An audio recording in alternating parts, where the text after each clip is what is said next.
கன்னிராசி அன்பர்களுக்கும் நேயர்களுக்கும் ஆனந்த வணக்கங்கள். அக்டோபர் மாத பலன்கள். கன்னிராசிக்காரர்களுக்கு பார்த்தீங்கன்னா உங்கள் ராசியிலே இப்போ குரு வருகிறார். அவர் 22ஆம் தேதிக்கு அப்புறம் மாற்றம் தரும். இவர்களை கன்னிராசிக்காரர்களுக்கு ஒரு அருமையான நேரம் தாங்க சொல்லணும். பொதுவாக நிறைய பேர் சொல்லுவாங்க கண்டக சனியாதுன்னு. கவனமுடன் செஞ்சோம்னாலே எல்லா விஷயமே இவங்க ஜெயிச்சிடலாம். இப்போ உங்கள் ராசிக்கு 10ஆம் இடத்துல குரு வருகிறார். நண்பர்கள் வட்டாரத்தில் கவனமாக இருக்கணும். வம்பு வழக்கில் தேவையில்லாத விஷயங்களை தலையிட்டு மாட்டிக்கிட வேண்டாம். செய்யக்கூடிய வேலைகளில் கவனச்சிதறல்கள் வரக்கூடும். கவனமுடன் செயல்பட்டாலே உங்களுடைய உத்தியோகத்தை தக்க வச்சுக்கலாம். இவர்களை பொறுத்த வரைக்கும் அதே போல் பார்த்திங்கன்னா அரசு ஊழியர்கள்லாம் பார்த்திங்கன்னா அதிகாரிகள்லாம் பார்த்திங்கன்னா கைவிட்டல் இருந்துன்னா மாற்றவங்களே நீங்கள் தான். நல்லா எழுதியே வச்சுக்கோங்க. அரசு ஊழியர்களோ அரசு அதிகாரிகளோ பார்த்திங்கன்னா கைவிட்டல் வாங்கினீங்கன்னா மாற்றவங்க யார்? நீங்கள் தான். என்ன காரணம் அப்படின்னா உங்கள் ராசியிலே சூரிய பகவான் வெட்ட வெளிச்சமாக காமிச்சு கொடுத்துருவார். அது அசிங்க அவமானம் தந்துவிடும். அதில் கொஞ்சம் கவனமாக இருந்துக்கிறது நல்லது. இல்லைன்னா மாற்றிக்கலாம். இப்போ வீடு தேடிகிட்டு இருந்தவர்களுக்கும் திருமணத்திற்குரிய வரன் தேடிகின்றவர்களுக்கும் நல்ல ஒரு வாய்ப்புகள் வரும். வருவதை ஏற்றுக்கோங்க. காதல் திருமணம் செய்வதற்கும் பெற்றோருடைய ஆசீர்வாதத்தோடு திருமணம் நடப்பதற்கு நல்ல வாய்ப்புகள் உண்டு.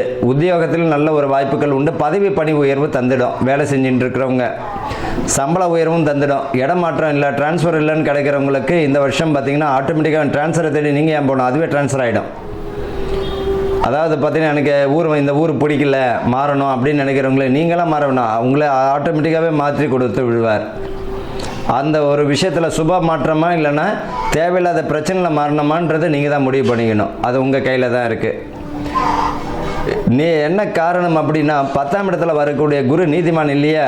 நீங்கள் பர்ஃபெக்டாக இருந்தீங்கனாலும் எந்த பிரச்சனையும் கிடையாது. தேவையில்லாத விஷயங்களை சிக்கிங்கன்னா மாட்டிக்கிட்டு இருக்கிறவங்க நீங்கள் தான் முதல். கல்வி ஸ்தானத்தில் கவனமுடன் செயல்பட்டாலே நல்ல ஒரு மதிப்பு மரியாதை கூடிடும். இந்த அக்டோபர் மாதத்தில் பார்த்திங்கன்னா பணம் புதிய முயற்சிகளில் இறங்கும் பொழுது கவனம் தேவை. தேவையில்லாத விஷயங்களை மூக்க நுழைக்க வேண்டாம். ஒரு சின்ன விஷயம் ஈறு பேனாயிடும், பேனு பெருச்சாலாயிடும், பெருச்சாலி பெருமாளாயிடும். மாட்டியை விட்டுட்டு அசிங்க அவமானத்தையும் கொடுத்துருவார். உற்றார் உறவில் மிக கவனம் தேவை. உற்றார் உறவு கவனமாக இருந்துக்கிறது நல்லது. பாக பிரிவினை பிரிக்கும் பொழுது பார்த்திங்கன்னா இந்த காலகட்டத்தில் பார்த்திங்கன்னா பேச்சுவார்த்தையில் முடிய வரைக்கும் சுமூகமாக பிரிச்சுக்கிறது நல்லது. அதுக்குரிய வாய்ப்பும் தந்துடும். பாக பிரிவினை சொத்து பிரச்சனைக்கு சொல்கிறேன். சொத்து பிரிக்கணும்னு நினைக்கிறவங்க இந்த காலகட்டத்தில் பார்த்திங்கன்னா வம்ச விருத்திக்கும் பலத்தை தந்துடும். பொதுவாக நான் ஏற்கனவே சொல்லியிருக்கேன், 7 சனி, அஷ்டம சனி, அர்த்தாஷ்டம சனி, கண்டக சனி இந்த காலகட்டத்தில் தான் பார்த்திங்கன்னா திருமணம், வீடு கட்டக்கூடியது, புத்திர பாக்கியம் இது எல்லாமே நல்ல விஷயத்தை கொடுப்பார். யாருக்கு இந்த 60-70 வயசு தாண்டும் பொழுது தான் பாதகம், அதை அப்போ பார்த்துக்கலாம். ஆரோக்கிய குறைபாடு இந்த 60 வயதுக்கு மேல் உள்ளவங்க ஆரோக்கியத்தில் கவனத்தை செலுத்துறது நல்லது.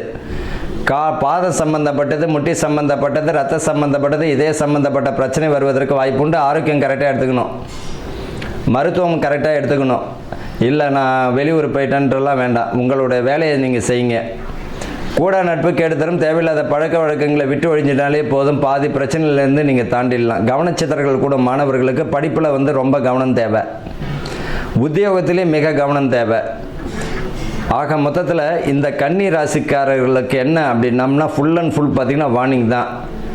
ஆரோக்கியத்தில் கவனமாக இருக்கணும், வேலையில் கவனமாக இருக்கணும், படிப்பில் கவனமாக இருக்கணும், செய்யக்கூடிய வேலையில் கவனமாக இருக்கணும், குடும்பத்தில் எடுத்துக்கிட்டாலும் கவனமாக இருக்கணும். ஆனால் சுப விசேஷத்துக்கு பலத்தை தந்துடும். ஆக மொத்தத்தில் கவனமுடன் கூடிய புதிய முயற்சிகள் வெற்றி தரக்கூடிய மாதமாகத்தான் இந்த அக்டோபர் மாதம் இருக்கும். பரிகாரம் என்னங்க? உங்கள் குடும்பத்தை நீங்கள் பாருங்கள். இதுதான் பரிகாரம். உங்களோட மனைவி, உங்களுடைய பிள்ளைகள் இங்கே சந்தோஷமாக இருந்தாலும் வெளியே சக்ஸஸ் ஆகிடும். நண்பர்கள் விஷயத்தில் வாக்கில் நிதானமாக கையாண்டாலே போதும். அதுதான் பரிகாரம். உங்கள் வீட்டுக்கு பக்கத்தில் இருக்கக்கூடிய அம்மன் வழிபாடு, எந்த ஒரு அம்மன் மனமாற குடும்பத்துடன் நம்ம போயிட்டு வாரத்தில் ஒரு நாளாவது போயிட்டு குடும்பத்தோடு போயிட்டு வழிபட்டுருவாங்க. அதுவே உங்களுக்கு ஒரு நல்ல வளர்ச்சியை தந்துடும். வாழ்த்துக்கள். வாழ்க வளமுடன்.